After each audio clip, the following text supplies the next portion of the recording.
Hoje a gente vai falar de um cara que marcou a história, marcou a política, marcou o jornalismo nacional, mesmo que por motivos controversos. Quer saber de quem eu tô falando? Roda a vinheta.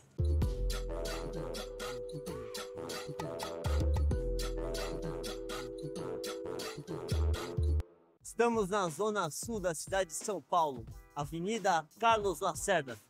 Carlos Frederico Werneck de Lacerda nasceu na cidade do Rio de Janeiro em 30 de abril de 1914.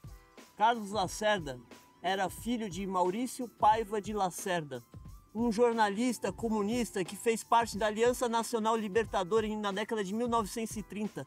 Filho também de Olga Werneck de Lacerda. Ela era de uma família de muita participação na política nacional. Além de seu pai ser deputado federal na década de 1910, o seu avô foi ministro do Supremo Tribunal Federal do Brasil. Lacerda teve acesso à melhor educação no Rio de Janeiro. Em 1929, decidiu seguir os passos de seu pai, virou jornalista. Em 1932, foi estudar Direito na Universidade do Rio de Janeiro.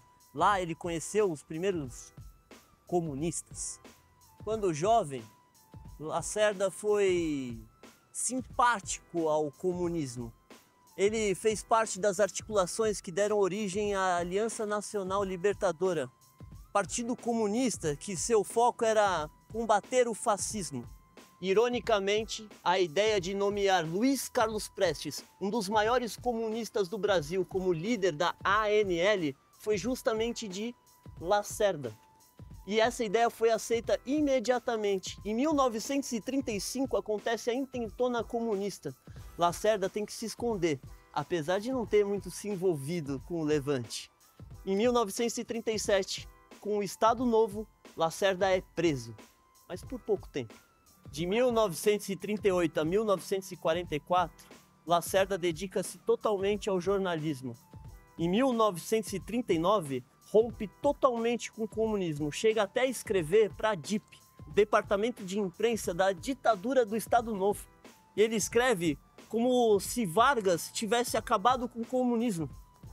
Lacerda foi um jornalista muito importante.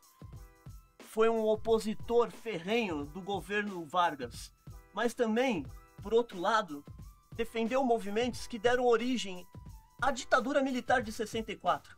Foi diretor do jornal Tribuna da Imprensa, foi membro do Partido Conservador União Democracia Nacional, foi ferrenho crítico das políticas de Vargas, que levou até a queda e seu suicídio em 1954.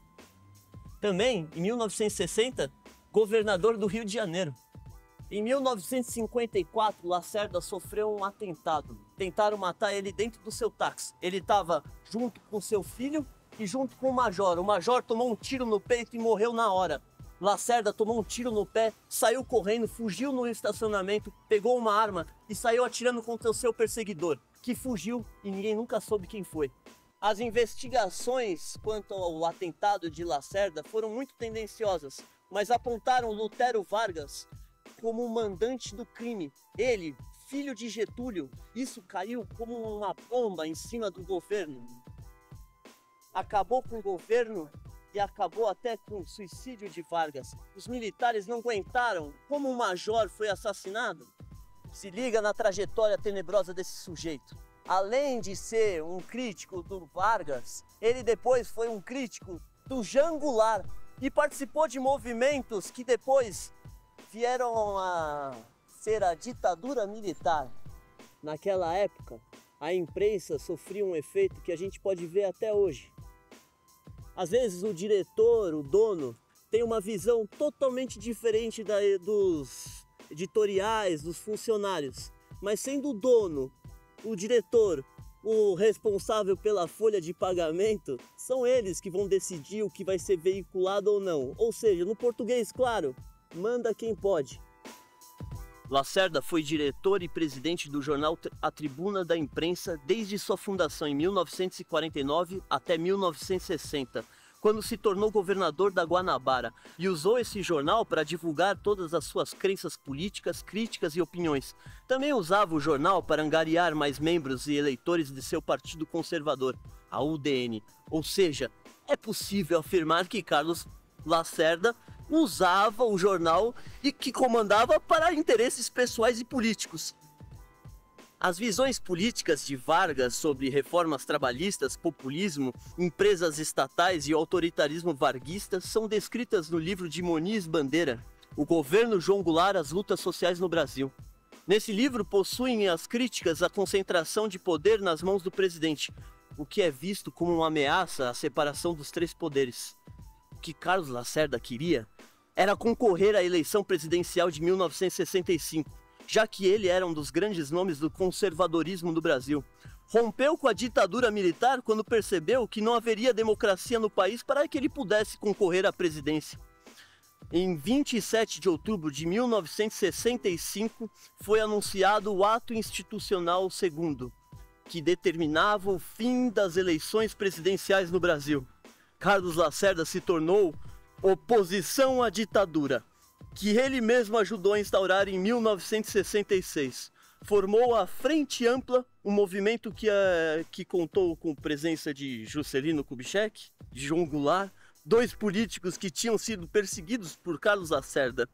A Frente Ampla defendia a necessidade de restauração da democracia no Brasil. A Frente Ampla foi proibida de funcionar no país em 5 de abril de 1968, quando o governo Costa e Silva anunciou a portaria de número 177, que proibia o funcionamento do movimento político e ameaçava prender todos aqueles que desobedecessem à lei. No fim desse ano, foi anunciado o Ato Institucional V e Carlos Lacerda foi preso. Na prisão, Lacerda iniciou a greve de fome, o que fez com que ele fosse solto, porém os direitos políticos deles foram cassados por 10 anos. No dia 21 de maio de 1977, quando Carlos Lacerda ainda não tinha recuperado seus direitos políticos, sofreu um infarto e morreu. Durante muito tempo foi cogitado que a morte de Lacerda teria sido causada por militares, mas isso não foi comprovado. Carlos Lacerda marcou a política, o jornalismo nacional, de forma muito controversa. Ele foi algoz e vítima de um regime que ele mesmo ajudou a erguer. Hoje não vai ter homenagem no muro. O nome dele está na placa. Até quando?